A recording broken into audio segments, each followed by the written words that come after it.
Modern Love, the podcast, is made possible with support from Living Proof. Fact: hair can absorb more than a third of its weight in water, which is a recipe for disaster on a humid day. Only Living Proof's Humidity Shield will save you from looking like a frizzball. Use the code NOFRIZZ at livingproof.com for a free travel-size humidity shield with your $20 order. We are the science. You are the living proof. And by Rocket Mortgage by Quicken Loans. Rocket Mortgage takes the frustrations out of getting a mortgage by letting you safely share your financial information with the touch of a button. Get approved online in minutes at quickenloans.com/modernlove.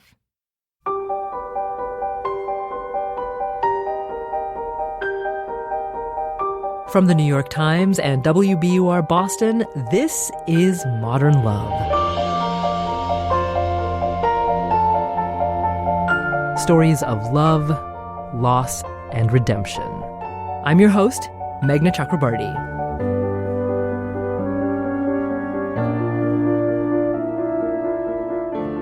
The months leading up to first-time parenthood are full of unknowns. Will the baby be healthy? Will I ever sleep again? How will I juggle parenthood and my career? But the question that replayed endlessly in Jennifer Hausman's mind was, will I get to keep this child? That's the nerve-wracking reality of the adoption process. Gaby Hoffmann reads her story. She's known for her Emmy-nominated role on the Amazon series Transparent and for HBO's Girls. Here she is with Jennifer's essay, 3 Mothers, 1 Bond. We found out by text message. Don't get on the plane. The birth mother is unsure. It was 6 a.m. in December in Seattle. A quiet stillness, the kind only possible after a month of winter rain and gloom, threatened to envelop us. We began our vigil, calling the Louisiana social worker not nearly as much as we wanted to. We received no answer, had no connection to the couple that had chosen us, a lesbian couple, to adopt their just-born baby.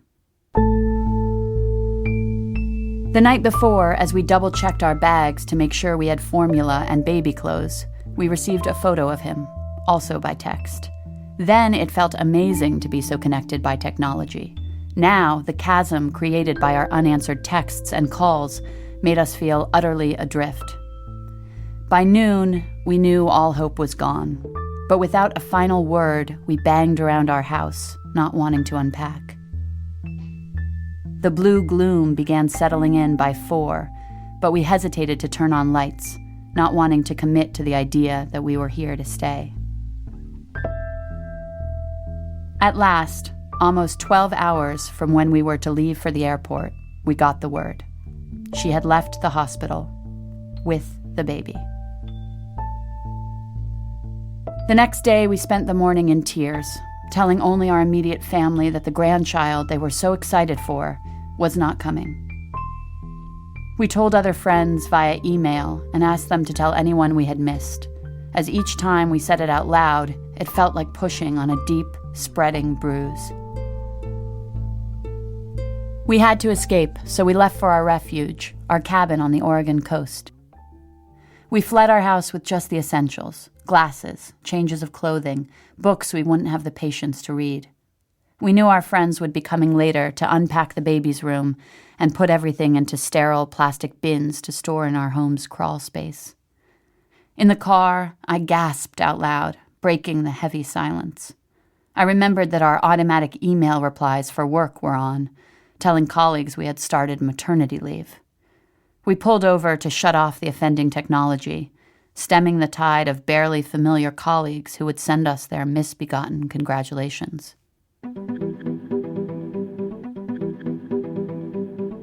For the following year, the only connection to our disrupted adoption was financial.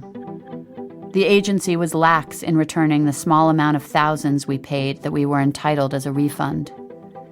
Not being a legally recognized couple, we couldn't split the burden of chasing down the money.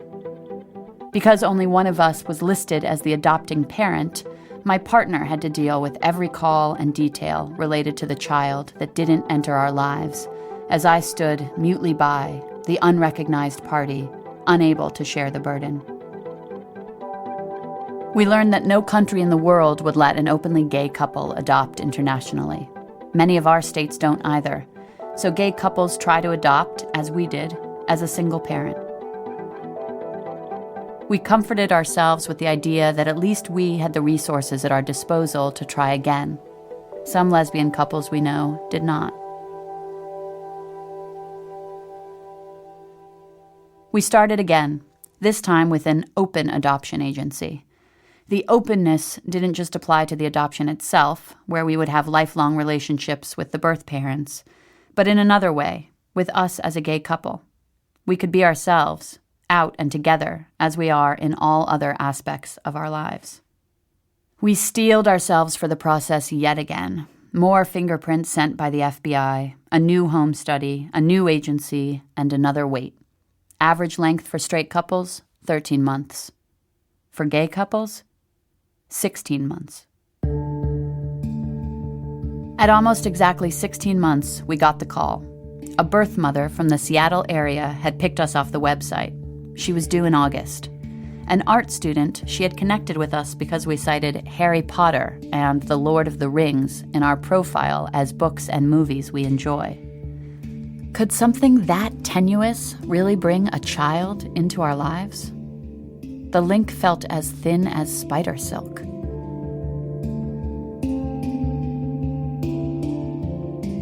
We prepared for our initial meeting, sweaty and unsure.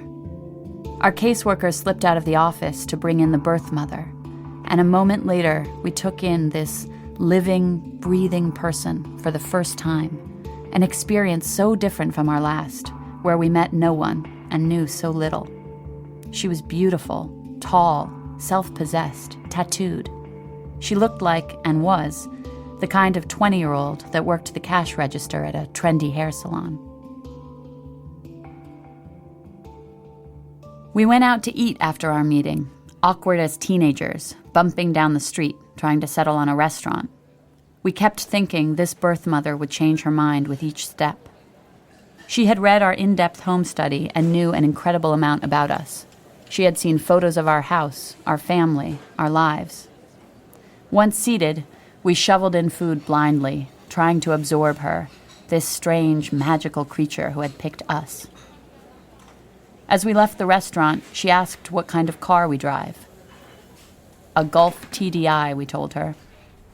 I thought it was something like that, she said. I pictured a Prius. Everything that was practical about us, like that we care about gas mileage, was a plus to her. Steady, parental.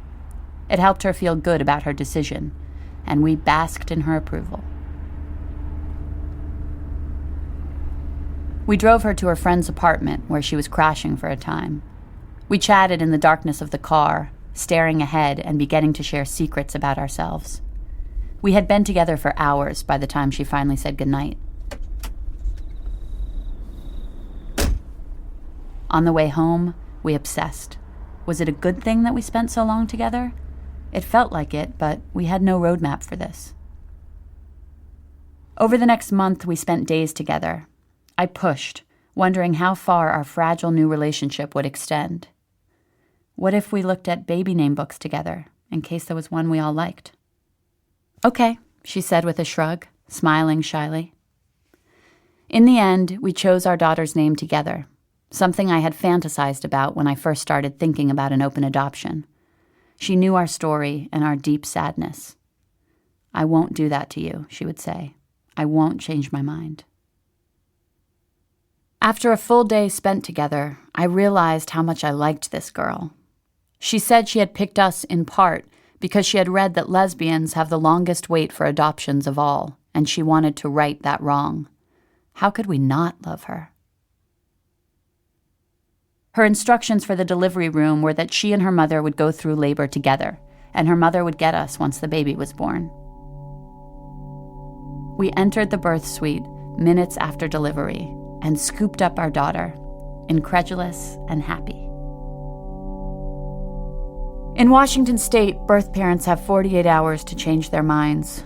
Because our daughter was born on a Thursday morning and courts are closed on weekends, we would have to wait 4 days for the birth parents' rights to be terminated, and for us, in effect, to be parents. That first night in the birth suite, when the birth mother had been moved to a postpartum room to give us all privacy, I stared at this miraculous little girl. My partner was dozing on the couch and heard me start to cry. "I can't undo this," I said. "If the social worker comes to take this baby away, we will have to burn our lives down." "Yes," she said, "we will. But this is our daughter. Our birth mother won't change her mind." I slept in brief bursts, tortured by the thought of coming this far only to lose again. "It won't be until the afternoon on Monday," the caseworker warned us. "The judges don't like it when lawyers rush in to terminate parental rights." "Okay," we said. "Just please let us know." It was 10:15 on Monday night when the agency called. "The parental rights have been terminated," a woman said. "Thank you," I said, feeling melancholy because I knew how hard it was for our birth mother, alone. I texted her, "We would love to see you." "You will soon," she replied. It is 3 months later. The birth mother, now our friend, comes by for family dinners once a week, as she predicted. She tells us about her work, her classes, cute boys, travel plans. She seems remarkably well. I once asked her if she cries when she leaves us. "Only sometimes," she said. "I like it here. I like seeing you. That helps. Plus, I always knew it would work out. That it would be just like this."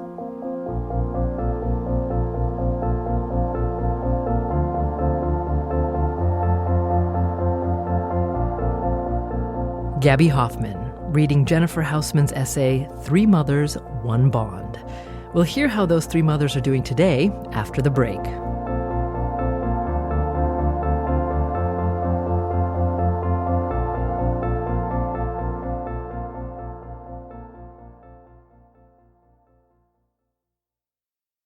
Support for Modern Love the podcast comes from Living Proof, the science behind healthy hair. I'm Katie from Living Proof, and we get love letters all the time, like this one. "Dear Living Proof, the products for curls are amazing. 3rd day in a row that a complete stranger walked up to me and complimented my hair. I use the leave-in conditioner, a little mousse, and a minute or 2 with the diffuser. Incredible. Your products are lifesavers. Love, Maureen."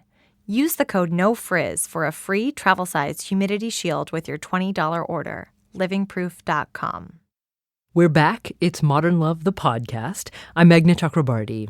And now let's hear from the author of this week's essay, Jennifer Hausmann.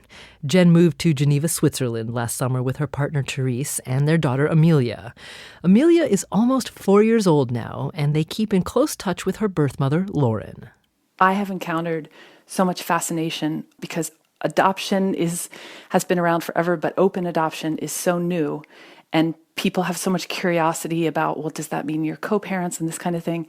So we're completely upfront about Amelia's story. So we have her baby book, and we have pictures of Lauren pregnant and us doing the nursery and us at the hospital. And introducing this from even the age of 2 or 3 is something that's really important to us. So I'm her mama. Therese is her mommy or her Mimi. And she just decided that Lauren is her Lala. And I mean, that's lovely. That is a lovely thing for a 3-year-old to figure out on her own and to make that space for obviously an incredibly special person in her life. So she solved it for us. Lauren is 24 and lives in Seattle, more than 5,000 miles away from Amelia. But Lauren still sees her every 3 months, and she maintains a strong and unique relationship with Amelia and with her adoptive mothers. I've always kind of considered myself kind of a cool aunt, sort of, in that sense. I mean, obviously it's a little bit more complicated and involved in that, but I am the one that when I walk in the room, she instantly is like, "I want to play with you, and only you, no one else." Everybody else must leave right now. And so with Jen and Therese, it's just, I think that relationship has been the most interesting to watch over the last 3 years, because it went from them being nervous constantly and it being kind of everything always on edge to just it's like we've known each other for years and years and years. It was like this was supposed to happen, which I know sounds incredibly cheesy, but I mean, I literally felt like I've known Jen and Therese my entire life, and Amelia is just something that came out of that. Jen feels that closeness as well. There was a point sort of a year into this where we were spending all this time together. We would get together and watch the Mad Men final series because we like the same things, and why not? And at a certain point, I looked at our birth mother, and I said to Lauren, "You're my best friend." And it was genuine, because this is this huge person in my life who made this life-changing decision for us as a couple. The reaction that I got to this was overwhelmingly positive, but the issue of adoption isn't necessarily for a lot of people, especially people who had bad experiences or closed adoptions or those kinds of things. And this idea of maybe we're like putting too much of a gloss on things and we're romanticizing things, and could it possibly be this great and all that? And this is just our experience. This is our story. But I think we all just decided to be a certain way about this for Amelia. And it's very modern, I guess, but it makes perfect sense to us. I mean, there is so much emotion, but I think that's what makes this relationship work so well. If there was no emotion to it and we weren't open and honest about it, then it would not be what it is. We wouldn't have a family. You have to be transparent to make this work, I think. That's Lauren, birth mother to Amelia, and Jennifer Hoffmann, one of Amelia's adoptive mothers and author of 3 Mothers, 1 Bond. And now, a word from the editor of Modern Love for the New York Times, Daniel Jones. Jennifer's essay reminds me of the idea of how much of love and how much of new relationships in general is about auditioning. But you don't really know what's going to make you right for the part. You don't know what that birth mother is going to seize on as the thing that's going to make her comfortable with you raising her biological child. I'm struck by how there's no one right way or even consistent way to feel in these situations. We've had and published modern love essays where the birth mother just really went through hell with this decision and was filled with regret. And in this case, the birth mother, Lauren, is not troubled by it in that way. She feels it's a decision that she would make again. And her really being at peace with this situation and forging a strong relationship with the adoptive mothers, it just shows how you don't know how people are supposed to feel. You don't know how they're going to handle it. What Jennifer does so well in this essay is sort of delve into these emotions and bonds and worries and anxieties of what kind of a commitment this is and what kind of a choice this is. And in the end, it comes down to these funny things, just like in relationships and falling in love with someone. It's really the serendipity of love, like all you can do is put yourself out there and hope for the best and hope that by putting yourself out there, you can make a good match. Modern Love editor Dan Jones.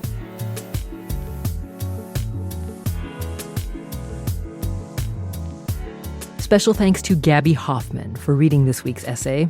She currently stars in the Amazon series Transparent, for which she just received an Emmy nomination for Outstanding Supporting Actress in a Comedy. Gaby got pretty emotional in the studio when she was recording Jennifer's story for us. We'll hear why after the break.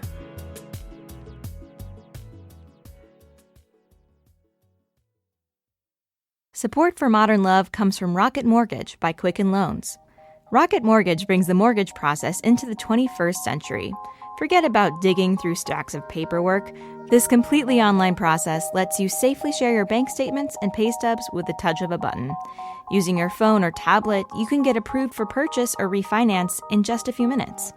Check out Rocket Mortgage at quickenloans.com/modernlove. Equal housing lender, licensed in all 50 states. NMLSconsumeraccess.org, number 3030. We're back. It's Modern Love. And here's Gaby Hoffmann on why she chose to read Jennifer Hausman's story. I had the great privilege of giving birth to my own daughter this past year. It was, of course, the greatest experience of my life. And so when I read this, I wept the whole way through it. I was just incredibly moved by it. I was grateful to this story for letting me relive those days and moments when she was born and after, and just moved by these three women who have come together to create a family. I think it's just beautiful, and I'm so glad that there are ways allowing for people to become parents in untraditional ways. Well, next week on Modern Love, Gillian Jacobs, known for roles in the Netflix series Love and NBC's Community.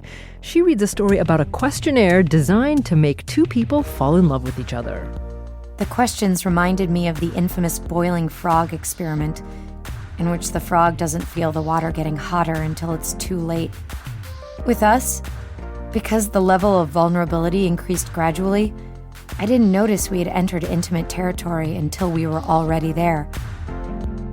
Modern Love is a production of The New York Times and WBUR, Boston's NPR station. It is produced, directed, and edited by Jessica Alpert, John Parati, and Amory Sievertson. The idea for the Modern Love podcast was conceived by Lisa Tobin. Our casting consultant is Amy Lippens. Iris Adler is our executive producer. Daniel Jones is the editor of Modern Love for The New York Times and advisor to the show. Music for the podcast, courtesy of APM. And sign up to receive Modern Love email updates at nytimes.com/lovetalk. I'm Meghna Chakrabarti. See you next week.